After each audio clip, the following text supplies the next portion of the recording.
Hello and welcome to another episode of Unscripted and Unchained RPG Review. I am Castlekeeper Bloodworth, and as you can see by the graphics, I am doing another video, Character Class Spotlight. In today's video, I'm going to focus on the Rune Mark. This is another character class coming out of the Adventurer's Backpack, and this is one of those character classes that really does have me scratching my head. So I will be perfectly honest with you. This is one of the ones that I'm just like, why? So, without further ado, let me jump right into it and take a look at the Rune Mark.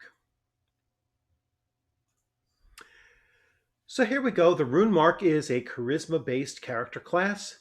In the crumbled ruins of ancient cities, tombs, and crypts where dead kings lie, in the halls of libraries upon tablets of stone and vellum scrolls echo the secrets of a language spoken of only by the gods.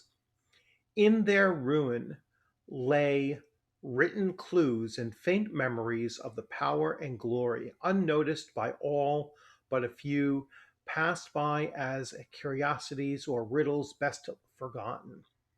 Unraveling these carvings come the rune marks, scholars and adventurers driven by wild lust to know the language of creation and see Codex of Erd. So this character class might actually be only suitable for running adventures in the world of Erd, which is the official setting of Castles and Crusades. Let me continue. To decipher their secrets and master their eldritch might, for with them are revealed the hidden deeps of the world's mysteries and the treasures of the gods laid bare. With knowledge comes power, and with this power they can govern or guide, beguile, or dissuade. Moreover, the runes command a power beyond mortal man, for with their mastery comes the mastery of creation and ability to reshape the world into one of their own making. The rune marks are craftsmen, artificers of the world of runic magic. All right, so of that aspect, I can understand, right? So these are crafters of runes. And so they are going to be able to etch these runes on various things. So far, I get that aspect of it. The rune mark derives their power from runes. The runes themselves are glyphs that contain the magic of the language of creation, words of power. It is through their mastery that the rune mark alters the world around them. The ancient languages come to him easily. They master the tongues of humans with all their sub, subtleties. Sorry, cultures diverse, great and small, open to him as if in a book. Their mind is ever bent towards understanding, and if in a book, I'm sorry, I lost my spot. Their mind is ever bent towards understanding, and early on, they master and the forge and the making of tools, potions, elixirs, arms, and armor of how things work, both magical and mundane. So this is where it starts getting a little bit convoluted to me. All right. They etch a rune upon a blade, drawing flames from the steel. They carve the glyph upon the stone to waste away its strength. They forge items of wonder and imbue them with magic. With these skills, they combine use of the runes of power and master the magic which lies in their foundation. The runes marks craft requires that they understand the machinations of the temporal world and the clamor of the spiritual.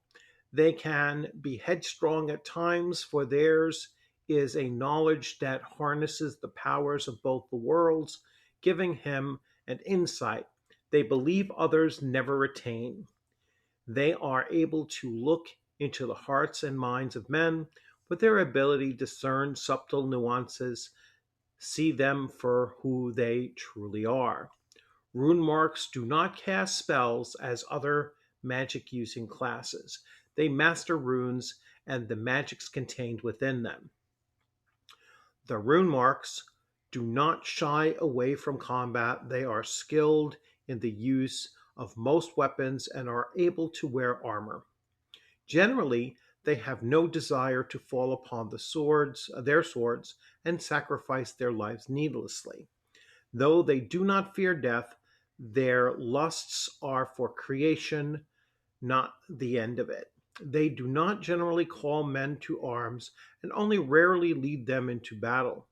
They do, however, bend their minds to guiding others in their own rule and aiding them with advice or understanding through influencing their leaders.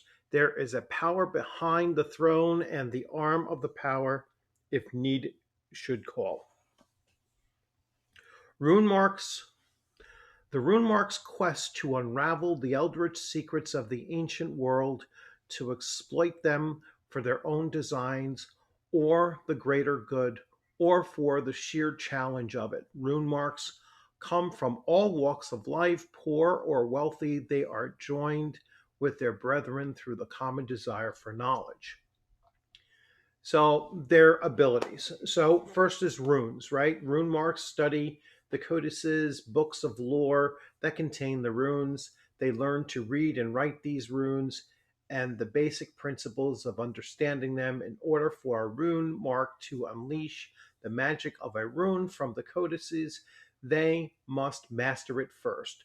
Once they have mastered a particular rune, they can use that rune. However, they can only use a limited number of runes per day.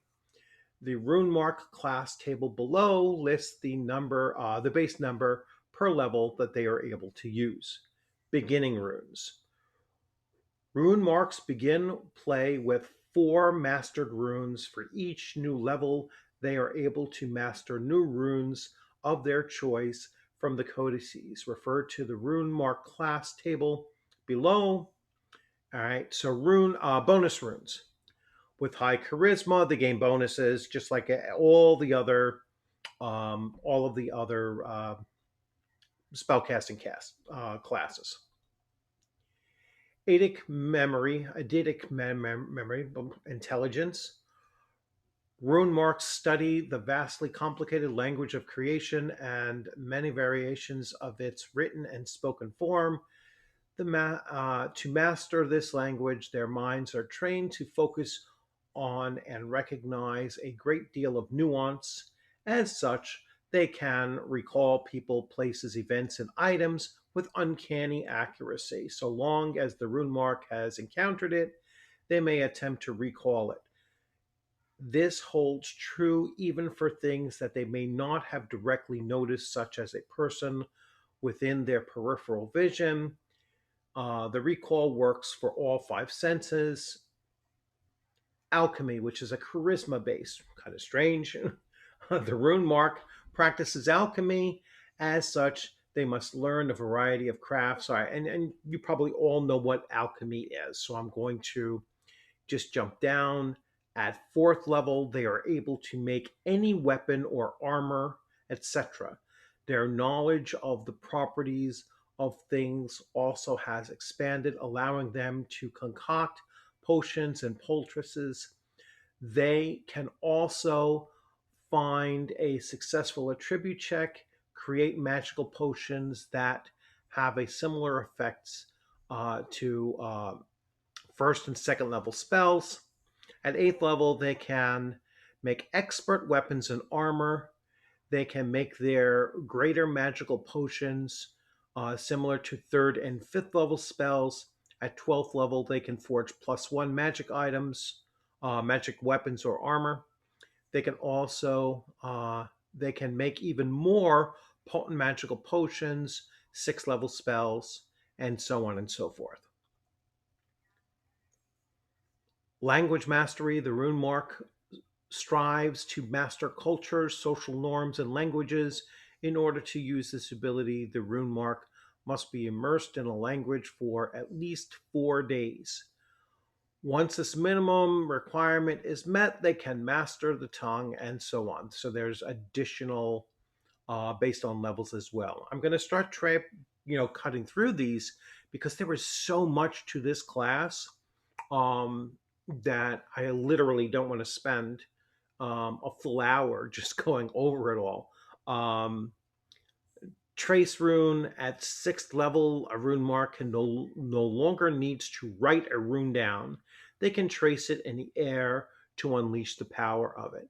Vocalize rune at 10th level, they don't even need to do that. They can just speak the in terms of the rune in order to cast it. Attribute bonus at 15th level, the rune mark gains +1 to their charisma. Impart essence at 18th level, a rune mark is able to create magical relics that enhance their own powers. They do this by imparting or sacrificing part of themselves and passing that sacrifice, referred to here as their essence, into the item, creating basically a relic. So they're kind of like an artificer and a master blacksmith, and they can utilize runes and such to create relics. Relics again is putting themselves into it. So the um, they sacrifice 3 hit points. 4 base attribute points will earn them 200,000 XP. The rune mark increases their own power by passing power into the relic. This is done by sacrificing HP, attribute points, or XP. Oh, so they can sacrifice 200,000 XP in order to create a relic. Relic gains 3 hit points, 1 attribute point +1 will, +1 will point. Rune mark relic enhanced, 2 enhanced hit points, 1 enhanced attribute point, 1 lesser attribute point, and the cost are 200 gold pieces per hit point, 5,000 gold piece bonus, and 9,000 gold piece for ability. And then there's another table here. This is what I mean. It gets super, super complicated. Casting the relic, the rune mark must have access to the forge or similar smithy of their own design and the materials required to create the relic. Full function forge costs at least 10,000 gold pieces and so on.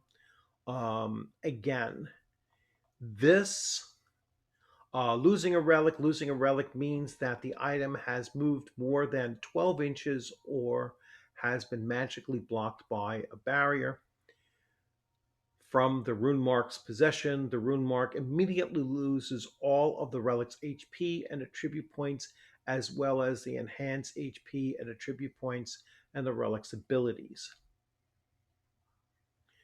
Destruction of a relic, I'm sure, is going to be pretty awesome. If the item is destroyed, the rune mark's essence is destroyed with it. They instantly suffer the loss of quadruple the amount of enhanced HP, attribute points, or XP. This damage is subtracted from the total attribute or health hit point score. It is permanent and cannot be magically restored. Note that the rune mark can lose levels due to XP loss. Okay. Then we get into willingly destroying a relic, create life at 24th level. So again, it's just a character class. It just doesn't stop, right? It just keeps on building and building and building upon it. we get to the final block over here, and even this is complicated as heck. I mean, it shows the number of runes per day that they can do, their hit points, their basic to hit, their their experience points that are needed. They're a d6, and it goes. No other class goes as high as this one that I've seen so far, where they're still accumulating hit point. I mean, experience points to get up to level 24th, a rune lord. All right, and it is definitely a character class that is not player character worthy. Um, just too much involved with it. I would consider it a absolute nightmare as a castle keeper to allow for a rune mark in the character group. I don't think that they have enough function to fill that role, even at lower level, or at lower level, I should say. And at the upper levels, it's not an immediate um, it's not an immediate niche that needs to be filled in an adventure party that I can tell. I mean, great to have one as as a resource back in your home base city or whatever, where there's somebody there that can craft you a +1 weapon or something like along those lines. But it's not a very playable class. And like I said, just so tedious to read through all of that. Um, you know, I just think that it's trying to do too many things at once. And I would, I would have gone with, well, you're using runic magic, and then coming up with certain things. Like I like the fact that it was using like power word, and so they would develop an affinity towards casting all kinds of power words, which would just be a the spell components of knowing the rune, and or actually physically holding the rune, and then casting a verbal component, a power word right off of that. I like the idea of being able to just trace it on the sand or in the air, and being able to cast it that way as well. Um, I don't like the aspects of the blacksmithing and the artificer aspects of it. I think just becomes um, another layer that's not needed for the character class. That's a totally separate thing, and I think that that's where it should have really came down with a just a totally separate function. They wanted to create an artificer, create an artificer. If you want to create a rune master, then create a rune master. That this combination thing just becomes way too complicated. So anyway, that's my opinion on it, and I'm sure that some of you are like, wow, he really came out against this and said, just didn't like it. And yeah, sometimes all of these are supplemental, all of these are optional, and some of them are going to have a use, and others maybe not so much, and so you can just kind of pick and choose them. Maybe this class fits almost exclusively within the world of aired, sorry, and so that's maybe why I don't see that connection so much, because I really haven't started digging into the world books for that official setting, because I plan on using Greyhawk as the setting for my castles and crusades, and so I'm just not that connected. So maybe it has a better space there. But anyway, I'm gonna leave it there. I hope you like this video. Please, if you've used this and it's worked out in your campaign, please feel free to jump in there and tell me how I'm misreading this class. If you agree with me and you haven't used it because it is a very complex and convoluted in my opinion, class, then please feel free to you know throw that in there, that comment in there. Maybe we will find further agreement in our different ideas. And as always, thanks for joining. It's Friday tomorrow, so enjoy your day and your upcoming weekend. I will be going on vacation, so this is actually not going to hit my channel until Tuesday, and I'm going to do another two videos that will drop throughout the rest of the week. That way, there's still a steady stream of videos hitting the channel while I'm on vacation. So you all have a great one. Enjoy, and I will see you with new content, not this pre-recorded content, starting on July 29th. I'll be back from vacation on July 29th. So you'll have a great one. Take care.